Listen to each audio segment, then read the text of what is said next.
Hello there, Vic Benedict here. We're playing Ninja Gaiden 2 on the Series X, and this is my Master Ninja Difficulty Gaiden walkthrough. We're currently on Chapter 10 of 14. It is entitled The Temple of Sacrifice. This first chapter has a pretty rough gauntlet, and you're going to be fighting on slopes a lot of the time, so it's actually pretty good practice to try to adjust for getting your on landings on slopes, because there's a lot of times coming up as well. Chapter 11 has slopes a lot on it, and if you miss your on landings, it can be devastating sometimes. There's a whole bunch of these blood gouges at first, and it's a little tricky because compensating for getting the on landing is not the easiest thing, and it does take a fair bit of practice to get used to it. But there comes a point as well where you have to, sometimes sacrifice your second level charge if you just can't get it, in time. The ET is wonderful with this weapon too. It's a fantastic weapon, and this is a rough chapter as well. It's got some difficult gauntlets and a tough boss that I think is one of the worst bosses in gaming, and you'll see what I'm talking about. So we've got a couple of broken down enemies over here. Well, at least one of them is. And it's definitely an AI bug. I think what it is when you do the Izuna drop, and you know how you have to do 2 Izuna drops to kill this enemy, even with a level 3 lunar? I think when you bounce it at first, off that first Izuna drop, sometimes it just breaks, and it's pretty common actually. I find that it happens frequently to me. But when you come over here, there's going to be some gold Van Gelfs, and these guys are just as dangerous as they always are. And if you go further up, you will spawn more of the blood gouges too. So you'll definitely want to be careful as you go up here. Using the arrows is very good. They tend to get stuck in this little pit up here, which is kind of it seems like it would be a good thing, but anytime you're dropping down on these enemies, they're going to be on you the second you land, and it's not the easiest thing to adjust so quickly. This is a good example, because he won't come up. They won't come up. Sometimes they'll cross the gap, and then you could work with them that way. But do you see how they're stuck down here? You can use arrows, you can use incendiaries, and you've just got to be really careful, because that pounce is just devastating. And there's going to be a lot of instances here too where we are sniping enemies, and I think by the time I got to the Test of Valor, I had nearly 900k. So there comes a point where we no longer need to even bother with even contemplating earning extra money by doing UTs and things like that. But this is such a terrific move here. Once you know forward Y with the talons, there really is no need to be. Ooh, that's dangerous too. That slam that they do with their fists takes off a lot, and it has a crazy amount of area damage to its name. But even forward Y is, you can still get killed trying to chase after OTs. And you definitely want to pick up all of your resources before you get to the last confrontation, because it's a very difficult fight with blood gouges and the same enemy that we just fought, the Gold Van Gelfs. Sometimes these things can go underground too and cut you off. It's very, very dangerous. But yeah, once you get to that last fight, there's no going back. And I was thinking about doing the that Resetsu fight right after the save point, because I was recently watching the Godfather Dictator's no damage run, and he did it. And I think there's like 10 of that enemy, and it goes a lot, and it means quite a lot to me personally to see someone do that no damage when I was trying to do it, and I couldn't even do it. You know, to say nothing of doing it no damage. I tired of it, and I got sick of I got sick of it, and I couldn't do it, and I wouldn't do it. You know, I'd rather do anything else than that. I think I would definitely have stuck it out more if they're that projectile that they do. I don't know what it is, but it's that wind blade sort of attack that it does that has that purple hue. It goes through like every piece of geometry possible, and it is so incredibly unfair. You know, if that just didn't happen, it would be so much more of a fair fight. But as for what you'll want, and credit to him, you know, he did an amazing job with his run, and he should be really happy. And I reached out to him as well, because I haven't seen it from like start to finish in a linear fashion, but I've seen all the videos pretty much, and he just did an incredible job with his Crucible. And I wanted to, you know, I wanted to do that fight too. I wanted to do the Resetsus, but it wasn't meant to be. So this is the fight that you really need to be worried about. Greed is going to get you outright killed here. And I just couldn't find a good weapon to deal with the Resetsus. I was using the Tonfa, I was using the Lunar, the Dragon's Claw, and Tiger's Fang, and I couldn't get it to work for anything. And I could have done it with Talisman of Rebirth and using multiple items and things like that, but I'm too stingy about using so many resources. You know, and if there was just like 3, I definitely wouldn't have a problem. But I mean, like 10 or however many it is, 12, I wouldn't be surprised if it is 12.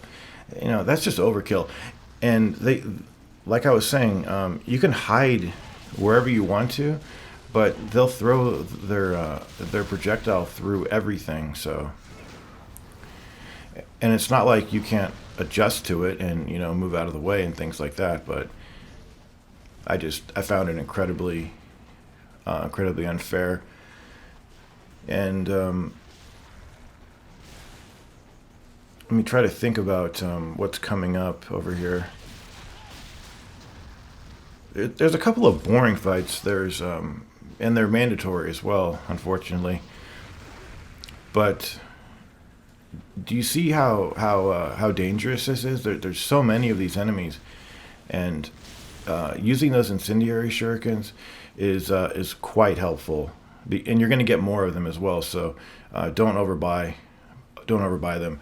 Also, this needs some explanation. What happens is on one of my sessions, I had spawned these enemies, and they were so far away that I was able to save it, and I did that without even thinking. And then when I respawned, they didn't.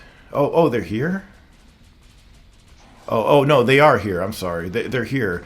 I guess I just wanted to show the continuity of them at least being here.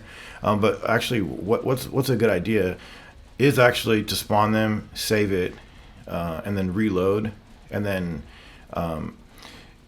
every time you get to the next fight, don't save it here. unless you don't like the run back, which is, it's not the best, but it could be a lot worse.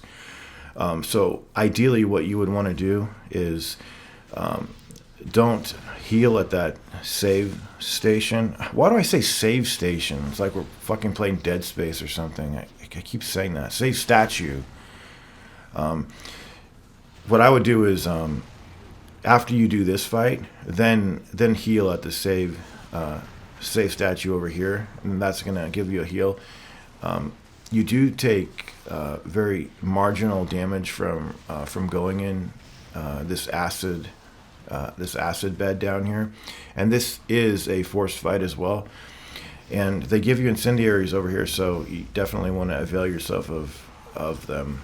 And the acid worm, it likes to pop up right underneath you, but as long as you're not in the acid, it won't do that. It's not programmed to come where the ground is, so they won't do that.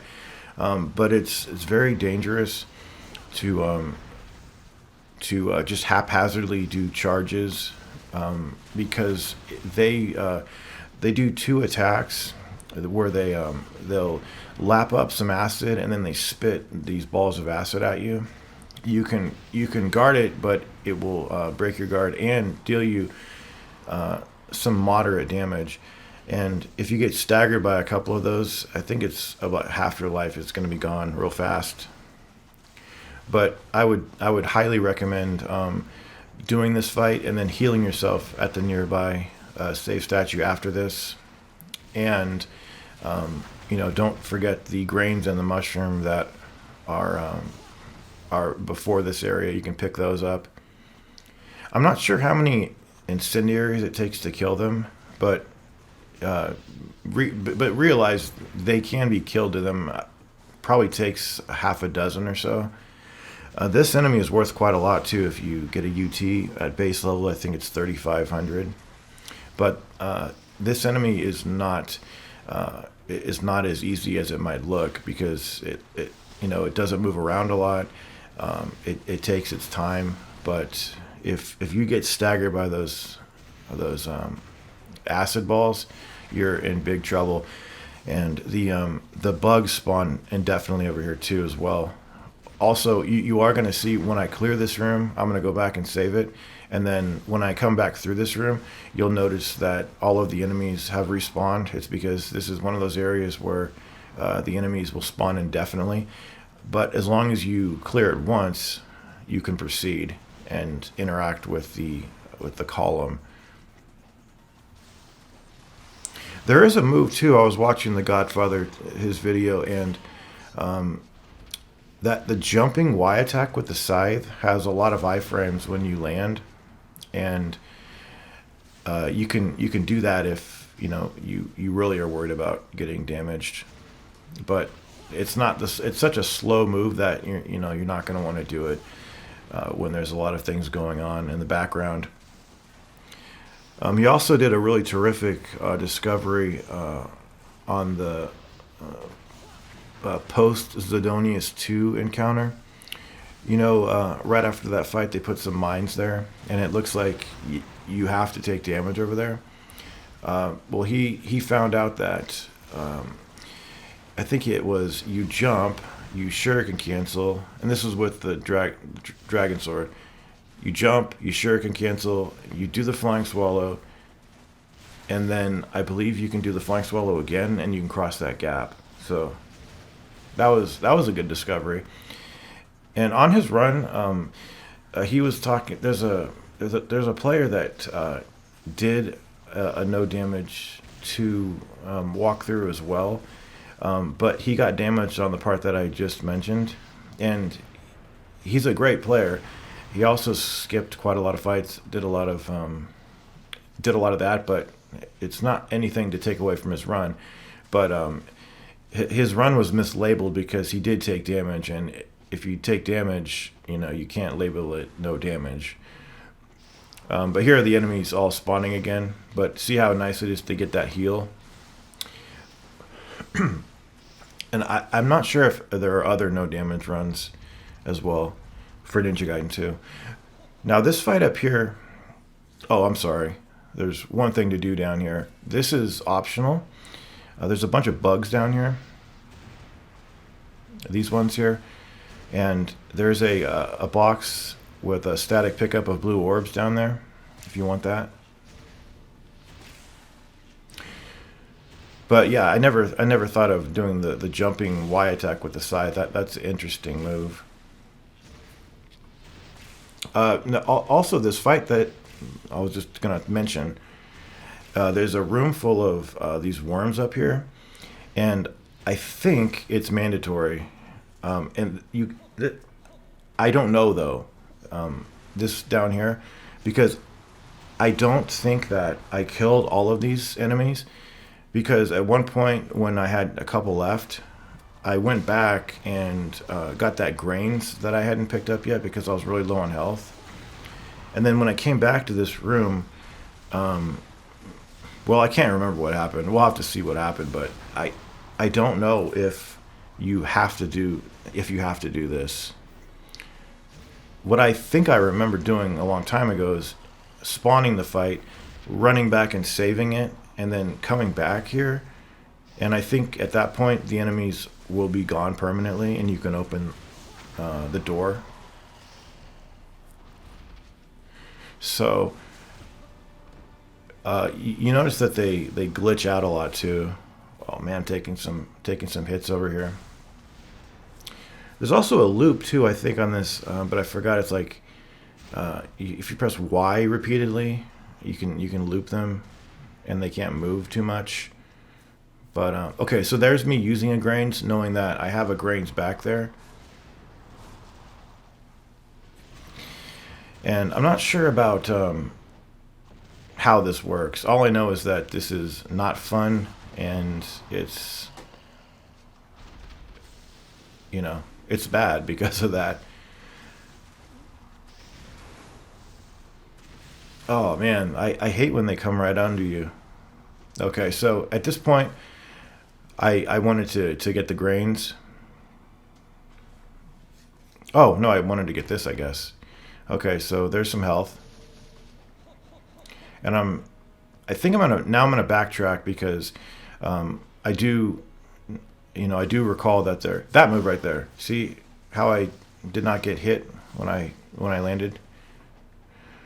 Okay, so I'm not gonna save it, but I am gonna go back up here and pick up the grains, so I don't miss out on that. So let's have a look over here at what happens, because I can't remember. This has been a few days now. I can't remember if they all unspawned or if there was a couple left or what.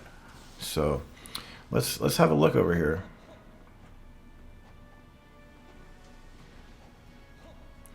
Okay, coming back into the room now. Yeah, they're here.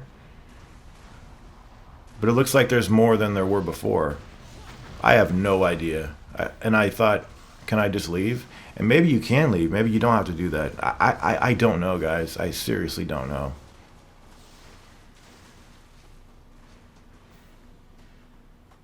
But talk about a shitty fight. Jesus. So bad. Okay, so there are mutant bats all over the place over here. Some are in the background. You can't interact with them. The other ones you can deal with if you want to. This has fish or money. And then coming up over here, there's going to be some blood gouges. And then we have, I believe it's the final jewel of the demon seal that we need.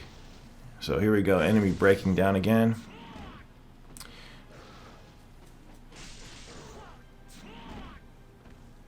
I wanted to kind of reiterate why this project is being made when I have several other walkthroughs of this game on my channel. It's a celebration of the fact that it got an enhanced upgrade.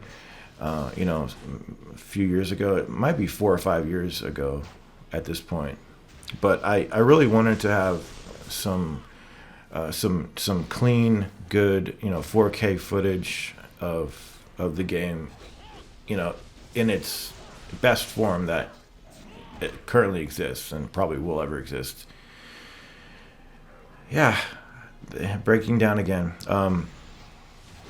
So this Jewel of the Demon Seal, though, we will now have the main 3 Nymphos up to level 3. If we wanted to get the Flame Phoenix up to level 3, we would have had to participate in the Test of Valor. And I believe, whoa, that's dangerous.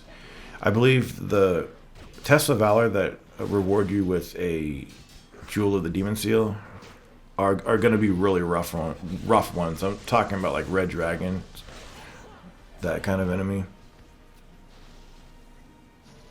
So there's just a lot of these to deal with, and then when you do the Helm Splitter move on the plate up ahead, there is enough time to do an ET.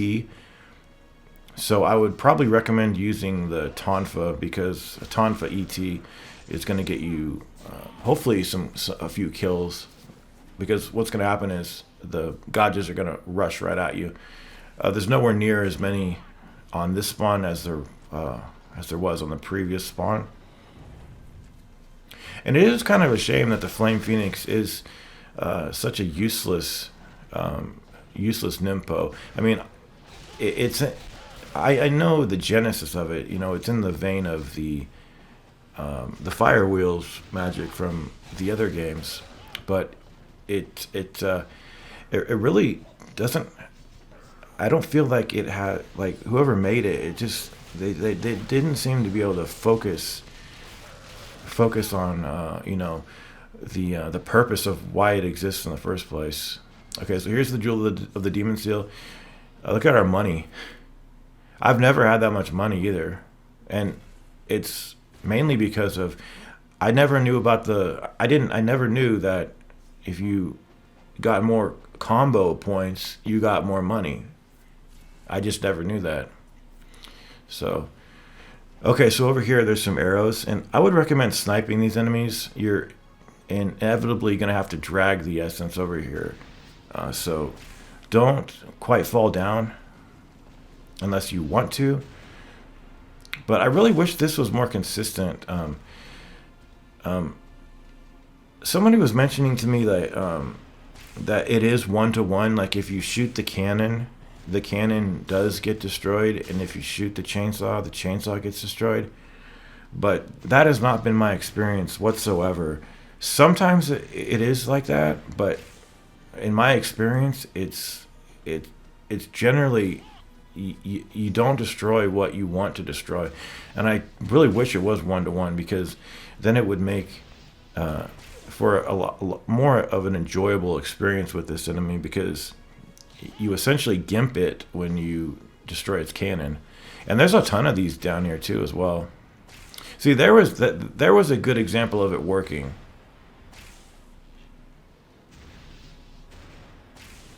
You know, it does work, but it also doesn't. And, you know, it needs to work all the time. Otherwise, it's kind of pointless. There's also a couple of points up here where when you spawn more of them in front of you, more spawn behind you. Did you see that? I was shooting his cannon and it shot the chainsaw off. You know, that's ridiculous. I also did the Test of Valor too. The Test of Valor is kind of tricky because it's got a bunch of ghost fish at first, and then it's got I think there's like 70 ghost fish, and or maybe 80 ghost fish, and what would it be, 40? I don't think it's quite 40. No, it's not 40 worms. It's probably 20 worms. Maybe it's I don't know. I have no fucking idea how many it is, but dealing with the death worms is difficult because, you know, you're trying to get as much money off them as possible when you fight them because they're worth a lot. But they shoot at you from off screen, and there really is no telling if you know, they're gonna shoot their acid ball at you. It's hard to keep up with what they're doing. Very difficult. I also learned I had no idea either, but the Godfather Dictator, I think he saw it from somebody else too. But when we get to the Quetzalcoatl boss fight, or Quetzalcoatl, or however the hell you say that, You can do melee attacks on it at first, and I'm not going to spoil it, so I didn't want to mention that. But there's a way that like right from the outset you can get like half of its life gone with a combo. So look forward to that. But I did not know that. I did not discover that. I don't think The Godfather discovered it either. But because I think I remember he did a lot of it on stream, and some kind folks were giving him some advice because it was his first run of the game. Um, but it's not like he was needing all of those tips. He was just immersing with mixing in with the folks that were enjoying watching his run. And me, I just don't like to stream. I don't know how to do it. I've never learned how to do it, and I just don't. I've done it a few times, but I don't care to do it. Okay, I'm sorry that we're just standing up here sniping enemies. I do apologize if that was boring. Okay, you got to be careful because there's going to be a few guys down here.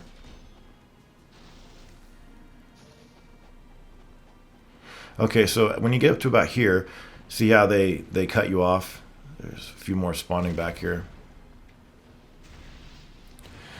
I don't know the best weapon for this enemy either. I know that the windmill shuriken is good on them. I did a lot of windmill shuriken using on the survival missions because there's a user called JTB123. I mentioned him earlier in the walkthrough, and he and Big Alski did a dual commentary where they did the mission coverage, and on like 8 of the missions you're forced to use just one weapon and get a certain amount of points to get a gold. If you want to get the gold medal and get the achievement, you have to get 2 million or more kill score. And for some of the weapons where it's difficult to deal with, there's 2 sets of enemies that you can get, but it's always the same for each weapon, like what format you're gonna get. But for the weapons where it's difficult to do crowd control and deal with things like dogs and such, using the windmill shuriken is a really fantastic way to augment your score, where because where the main weapon that you're using, where it fails, the windmill shuriken can help out considerably, but you have no iframes with it, and I have such horrible luck not getting that move off. Okay, so over here I'm gonna pick up some more arrows, and I'm gonna do something that I always love to do. I think there's like 5 sets of 3 purple Van Gelfs. But if you're gonna do what I'm gonna do now, make sure you kill the mutant bats, because they're gonna interfere with this. So what you can do if you like is you can come back over here, and you can have pretty much all the immunity you need by, first of all, keeping the enemies off of the camera. You can use the scythe here. That would be perfectly fine. For some reason, I just like using the arrows. But keeping them off of the camera will prevent them from ever shooting projectiles at you. And what you do is just listen for the fizz of them dying and let the essence come into you. And then when you've killed 3, the next 3 will run right at you. So just be careful putting them on the camera. There's something really satisfying, visceral about shooting them and seeing all that green blood splatter everywhere. But there they are. See, the next lot of 3. I don't know how many there are either. But the Test of Valor is kind of tricky with all those ghost fish and then the worms. But if you are having problems on it, you can use the Inferno. You can use You can use incendiaries. Yeah, so if there's a shop right over here too, so the incendiaries would definitely help you out. I think dealing with the ghost fish is even trickier than dealing with the worms. Okay, next set. So there's just kind of a lot of this in the game.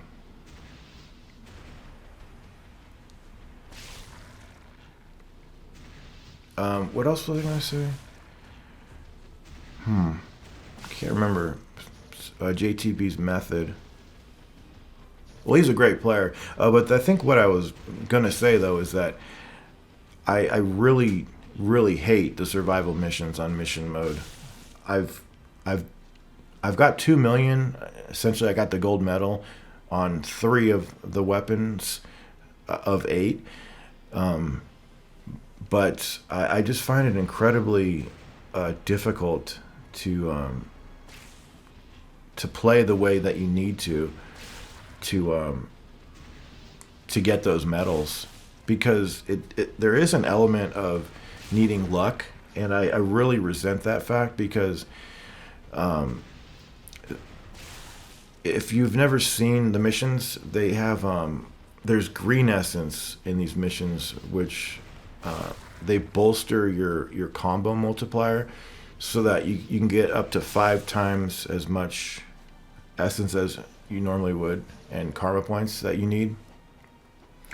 But it doesn't last. It expires, and if you ever are trying to get the green essence, you can't do UTs, you can't do OTs, and things like that. You have to do other attacks, and I don't like that element of luck. And I know that you can reduce, the probability of bad drops by doing, X and Y and Z and those type of things, but I really hate them. I truly hate them, and they would probably be the reason that I wouldn't do the missions. Based on my hatred of them, because I do find them kind of addicting, because they are fun, if you're just playing them, but there's so much pressure to get it to work, and it's I just find it incredibly difficult. You cannot heal. They don't give you any healing items. The only thing that's good about it is that I think it's on normal damage, but when 100,000 enemies are hitting you at the same time, it doesn't really matter at that point, because you're getting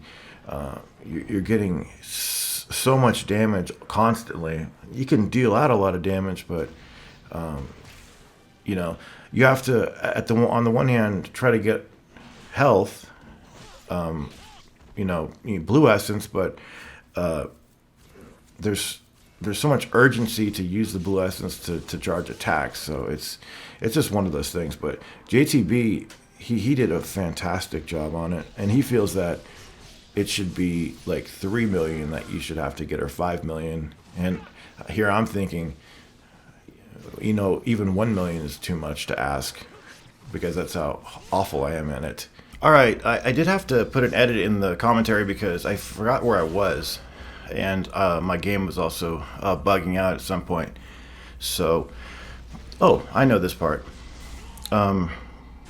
This is the last save before the is this?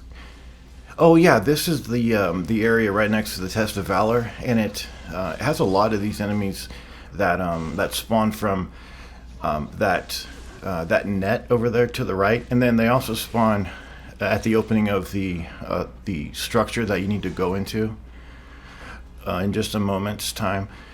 And the staircase fight is optional. I didn't know that it was optional, but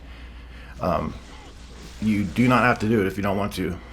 It's lucrative, though, quite lucrative, to get a lot of kills. And so what you'll want to equip after this, probably put your bow on, because there's a couple of zombies down where we need to go, and they if you don't, they're already spawned, but they don't aggro unless you get too close to them. So you can actually just stand back, and you'll see them spawned and animated, but they won't move even if you hit them. So don't go too far up here. Right about here is where you want to go. Actually, you can go up a little bit further. And there's 3 of them over here. So, take advantage of getting, 1,000 or whatever it is for all of them. And then you've got a box over here. Excuse me, you've got a box with 1,000 or fish. And then you've got some mutant bats to deal with, and then some more blood gouges. Fortunately, there's not a bunch of mutant bats. There's just like 4 of them. So there are some arrows up here for you to take advantage of. It's kind of strange because on the Quetzalcoatl boss fight, there's no arrows anywhere around. I don't know if, if you're in the fight, if you can come back over here and get arrows, because I thought you had to stay in that main area and fight him, but it's just another one of those inconsiderate aspects of this game, where it's fine that you put arrows there, but why don't you put them next to the boss? Because you can melee him at first. I'm not sure when else you can, but of course you can throw the void, and it takes off half his life. But it's I hate that. It's a fight where you shoot arrows at the boss, and they don't even give you any arrows over there. So the reason I'm tolerating that damage right there is because I can heal my critical damage, and I can also get 1 herb that's coming up. So might as well use it, especially if we get grabbed like that. So just pick up everything you can over there. And for the Quetzalcoatl, am I pronouncing that right? Quetzalcoatl? I have no idea. For the dragon, let's just say dragon. If you equip the Kasarigama, when you're over the pressure switch that will spawn the boss, with other weapons you just jump and press Y, but with the Kasarigama you have to jump and press Y twice. That will make you hit down and hit the pressure switch. And then what I do is, and I don't know if there's a better combo for doing this, but I just run right up to him and I press XXY, and this should take about half his life off as well. Is that half? No, it's not half, but it's like 1/3 of his life. And then you can throw a void. You might be able to hit him over there now with the same type of attack, but XXY with the Kasarigama, and then if you throw a void at him, and then just 1 UT arrow at him in his head probably, then you'll kill him. I saw that on the Godfather Dictator's video, and then he mentioned in his video that he had heard it from a user called Farnham. So he and I had the latter person. He and I had some issues, and we were arguing on the internet. And that's the last time I'll ever argue on the internet, because it's completely pointless and it's a waste of time. But I harbor no ill will to that user anymore, and I just hope everybody can move on, because life's kind of pointless. It's kind of pointless in general, but then when you add on top of that, arguing over stupidity on a computer, it really makes you even realize how depthless life can be sometimes. But okay, so at first on this staircase fight, like, I don't know, like the first minute or so, well, it's hard to say because people might get past it within a certain amount of time differently than other people would, but at first there's Great Ninja, and there's a few of the IS Ninja. Like, they don't stick around too much. It's like 2% IS Ninja, and the rest are all Great Ninja. So it will have helped you if you learned how to charge on an angle, because most of these, almost all of the area over here is sloped. So and I miss it a lot too. So the scythe by far is the most effective weapon, and you kind of have to temper your greed a little bit, because yes, you want to absorb the money that you get, but you also want to make sure, because these enemies get to you so quickly, that if you need to, you can charge off essence. So I kind of, it's hard to temper greed like that, because there's so much money all around. By the end of the chapter, I have over 900,000, so it's not like I need it, but I just kind of want it. And I think there's about 3 or 4 spawn points for the ninja, and then the wind blades by far do a terrific job at killing people. If you're surrounded, fuck that, man. When I get to the next save point, I'll have different karma and different amount of magic. It's because I did this and I was satisfied with it, but I wanted to see if I could get more money. So I think we did the river Styx drop right there. But yeah, what else to say about this part? It's one of those areas that's very problematic on the 360, because it's overly ambitious and the frames drop a lot. But on the Series S and X, it runs flawlessly. As far as I have heard, I don't have the Series S, but I heard that it runs just as well on this. And I don't know how many ninja there are. There seems like there's hundreds of them. And then for Elizabeth, I've got a great loop for you that you can do on her, and it's going to come down to using either you can use the dragon sword and the flails, or you can use the claws and the flails.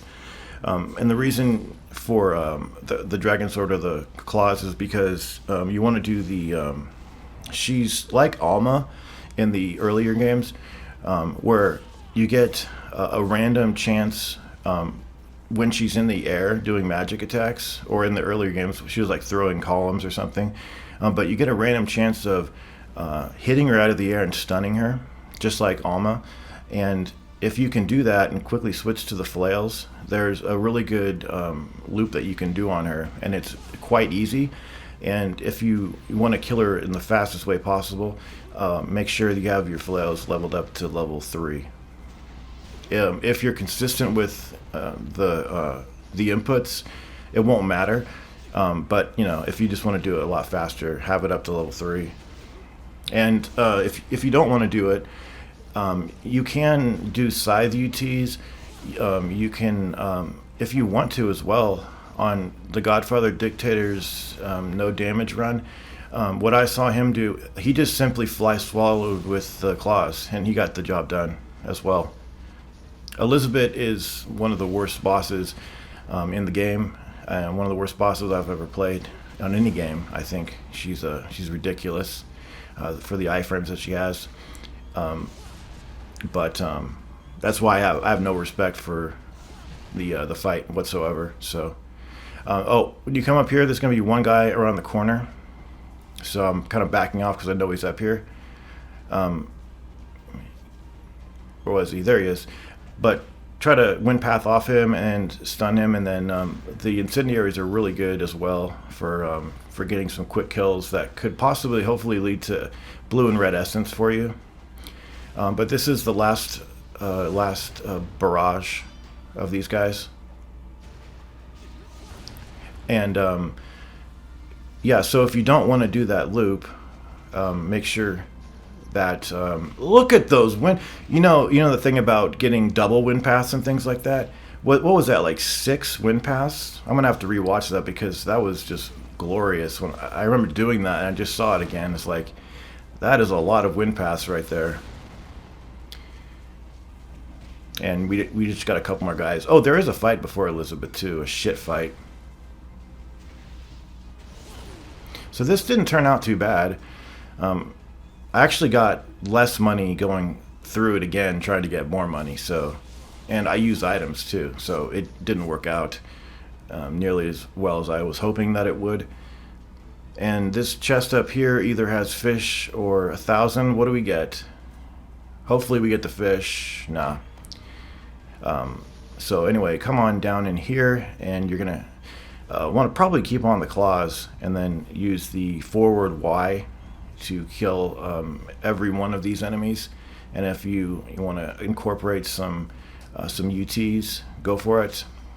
There is a point at which on this fight, you won't see any more enemies running up the slope to you. They'll actually spawn in this room, and they could do it very quickly and grab you fast. So you need to be careful about that. But you do have a nice save right over here anyway. So, and you have the store afterwards or before, whatever you need to do. There's some items down below too. There's a grains. It's a static chest, so even if you have damage off yourself, you'll still get the grains. This is the point at which they spawn in. See that? They kind of just teleported in here. Well, not teleported, but they just spawned instantly in here.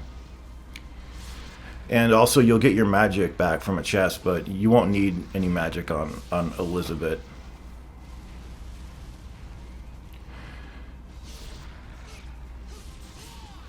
And this loop is pretty good, so if you do need to upgrade anything like your flails, upgrade too. And then also, if you're hitting her with flying swallows with the claws too, you'll want that upgraded. I would probably just use the claws and not upgrade the sword, because your sword in the next chapter, look how much money I have, so we don't need to do anything special. Your sword gets upgraded to level 4 for free in the next chapter, so if you don't want to spend the money to upgrade, maybe, just hold off on that, because the claws work just as well. You just have to be aware of the range of them, because if you're too far away, he'll just do a jumping Y attack, and that puts you in a very vulnerable state. So here it is. Just keep the claws on, and until she goes into the air, I just try to do this and show you that you can just do this if you want to. If that's all you want to do, you just need to quickly evade her dash attack, hit her out of the air, switch to the flails, and then all you need to do here is XXY, XXY, XXY until she's dead. I've heard of people saying that you can do XXX or XXXX, but when I do that, she gets out of it. So I'm just showing you this combo, because she never gets out of this for me, just XXY. And she doesn't give you much time too when she's stunned, so you have to get over to her very quickly, switch your weapon very quickly, and start the combo right away. So there we go. We did pick up the Master Ninja rank because I went through the Test of Valor off camera and picked that up. So I will see you on chapter 11. I hope that loop helped you for the boss. And until I see you in the next chapter, please take care.